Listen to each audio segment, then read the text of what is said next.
देखने वाले हैं वो भी सोचें कि भैया एक तो छोटे छोटे बच्चे suspense है ऊपर से boss। पूरा क्रिकेट से पैसे कमाने तो कैसे कमा सकते हैं। सैमा जी वेलकम। और वैसे तो प्रोजेक्ट मैं आया हूँ फील्ड में और मैंने देखा है बड़ा खूबसूरत कमाल का हरियाली जो प्रोजेक्ट है आप लोगों का, और वो जो पूरा एरिया है वो भी मैं घूमा हूँ, वो आप लोगों ने मुझे विजिट कराया। थोड़ा सा जानना चाहेंगे इस प्रोजेक्ट के हवाले से आपसे। जी बिल्कुल।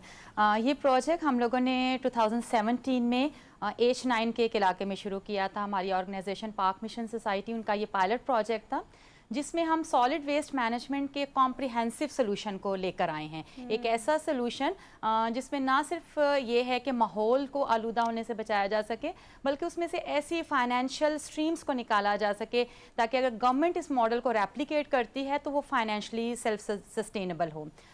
इस मॉडल के बीच में हम घर घर से कचरा जो है कलेक्ट करते हैं और इसके साथ साथ लोगों को इस बात की अवेयरनेस देते हैं कि उन्होंने कचरे को अलग अलग करके देना है, क्योंकि अभी तक मेरा ख्याल आम पब्लिक इस बात को नहीं जानती कि अगर कचरा एक बार मिक्स हो जाए तो फिर वो रिसाइकल नहीं हो सकता, उसका कोई ट्रीटमेंट नहीं हो सकता। तो ये जो सॉलिड वेस्ट मैनेजमेंट का कॉम्प्रिहेंसिव सोल्यूशन है, इसका सबसे फर्स्ट स्टेप ये है कि जब लोग घर में कचरा जनरेट करते हैं, वेस्ट जनरेट करते हैं, तो उसको साथ साथ अलग कर दें। ग्रीन वेस्ट जिसमें फलों और सब्जियों के छिलके होते हैं उसको हम ऑर्गेनिक कंपोस्ट यानी खाद में कन्वर्ट करते हैं जो कि सेल हो जाती है। इसी तरह से जितने स्क्रैप है, कबाड़ है, वो फर्दर रिसाइकलिंग के लिए, अपसाइकलिंग के लिए यूज़ होता है। और इसी तरह से जब लोग वेस्ट कलेक्शन के लिए सर्विस फी देते हैं तो इस तरह से 3 रेवेन्यू स्ट्रीम्स हैं जो कि इस मॉडल को सस्टेनेबल करती हैं। अच्छा, जो एरिया आप लोगों ने चुना है H9 के एरिया, उसमें सारी बात है CDA, वहाँ पे कब्जा माफी भी बहुत ज़्यादा, कब्जा माफी लफ्ज़ इस्तेमाल करेंगे तो CDA वहाँ पे जाके प्रॉपर काम नहीं करती, बीमारियाँ बहुत ज़्यादा थी। उससे पहले मैं, क्योंकि जाहिर बात है हम ATV में काम करते थे तो वहाँ से अक्सर जाना, हमें अंदाज़ा होता था लोगों के रहन सहन से भी।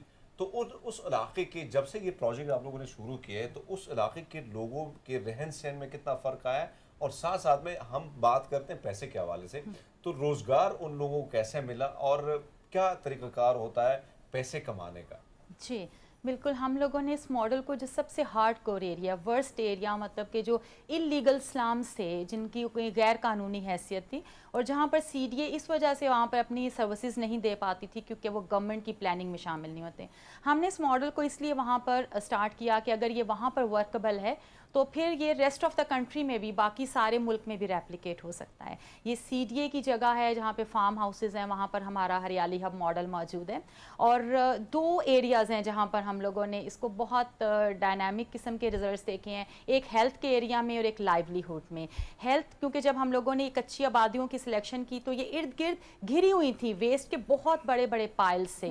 हमने वेस्ट को रिमूव करवाया, लोगों को अवेयरनेस थी। अब वहाँ पे कोई शख्स ना ही कचरे को बाहर फेंकता है और ना ही कचरे को आग लगाता है, जिसकी वजह से जितनी भी वेस्ट बॉर्न डिजीज़ थी वो सब उनके बहुत ड्रास्टिकली जो हैं वो नंबर्स ड्रॉप किए हैं। इसके साथ साथ लाइवलीहुड अपॉर्चुनिटीज़ जो हैं वो इस मॉडल में उसी कम्युनिटी के लोगों को सबसे पहले ऑफ़र की जाती हैं। सो वो लोग वहीं से इन्वायरमेंट गार्ड्स जो कि वेस्ट कलेक्ट करते हैं, हम उनको माहौल दोस्त या माहौल मुहाफ़िज़ का नाम देते हैं, वो हमारे इन्वायरमेंट गार्ड्स जो हैं उनको हम जॉब्स देते हैं। इसके अलावा उन्हीं कच्ची आबादियों में से वो लोग जिनका इस कचरे के काम के ऊपर पहले से एक्सपीरियंस है, उनको हमने सॉलिड वेस्ट मैनेजमेंट के बिजनेस से स्टार्ट करके दिए। एक तो कम्युनिटीज़ में जो उनसा हमारा सोल्यूशन है उसके अकॉर्डिंगली वो वेस्ट कलेक्ट करते हैं और इसके साथ साथ वो अब एक आम जॉब करने वाले शख्स से उनका जो स्टेटस है वो एक बिजनेस मैन का जो है वो हुआ है। सो एक बिजनेस माइंडसेट हमने लोगों को दिया है कि वेस्ट जो है वो वेस्ट नहीं है, बल्कि वेस्ट एक रिसोर्स है जिसको आप इवन के यूज़ करके एक छोटे पैमाने पर कारोबार भी स्टार्ट कर सकते हैं। अच्छा ठीक है। अच्छा, वैसे कुछ रोसा कुछ चीज़ें मैंने वहाँ पे देखी कि सोलर्स के ज़रिए जिस तरह वो मेल्ट की जाती है बोटल्स वगैरह को और उसको दोबारा आप रिसाइकल करके उसी का इस्तेमाल करते हैं। मैंने वैसे वो वीडियोस वगैरह दी भी थी, पर मेरे प्रोड्यूसर साहब जो हैं वो चला नहीं, शायद मुश्किल है इस वक्त उनको चलाना। लेकिन रोज़ साहब, आपको कोई सवाल हो तो आप पूछ सकते हैं। जी, मैं ये पूछना चाह रहा था सायमा से कि मैंने जापान में एक मिसाल देखी थी, मैंने शुरू में उसकी मिसाल भी दी, और वो ये है कि 3 मुख्तलिफ तरह के टोकरे जो हैं वो दिए जाते हैं घरों में ताकि वो तीनों चीज़ों को अलग अलग करें। टिन अलग करें, शीशा अलग करें और फिर फलों के सब Green छिलके waste और सब्जियों के छिलके, ग्रीन वेस्ट जो है उसको अलग करें। क्या इस तरह का भी कोई काम आप कर रहे हैं, या लोगों को किस तरह से मोटिवेट करते हैं, सिखाते हैं कि वो तीनों को अलग अलग रखें, ताकि उसको जिस वक्त मैनेजमेंट की बात हो, इकट्ठा करने की बात हो, तो उसमें आसानी आए?